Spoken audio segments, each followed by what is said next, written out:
Traffic signals कैसे काम करते हैं, उन्हें कहां से कंट्रोल किया जाता है, ये किस मैकेनिज्म के तहत जलते बुझते हैं। यकीनन ये सवालात आपके जहन में भी उभरते होंगे। इसका जवाब कुछ यूं है कि जहां भी ट्रैफिक सिग्नल होगा, इसके करीब ही इसका एक कंट्रोल रूम भी होता है। इसमें मुख्तलिफ डिवाइसेस और सेंसर लगे होते हैं। ये खुदकार निजाम चौराहे पर ट्रैफिक के बहाव को कंट्रोल करता और रवा दवा रखता है।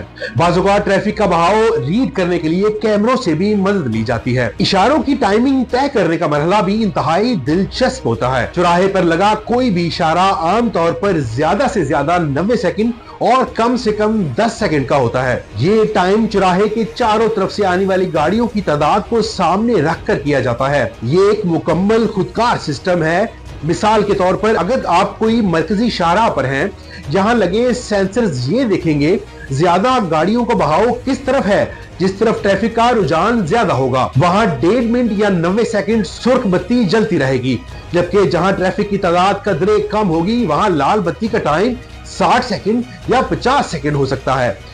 और जिस साइड से गाड़ियां कम आ रही होंगी, इस साइड के लिए सिग्नल इंतहाई कम वक्त के लिए सब्ज होगा। सुर्ख, सब्ज और पीली बत्ती का ये निजाम मुकम्मल तौर पर खुदकार और कंप्यूटराइज्ड होता है। इसे मुमकिना हद तक वाटरप्रूफ भी बनाया जाता है। ताहम बहुत ज्यादा रश के औकात में एहलकार इसकी सुर्ख, पीली और लाल बत्ती के जलने बुझने की टाइमिंग तब्दील कर सकते हैं, या इस सिस्टम को मैनुअल भी किया जा सकता है ताकि ट्रैफिक रवा दवा रहे और हम हादसात से महफूज रहे।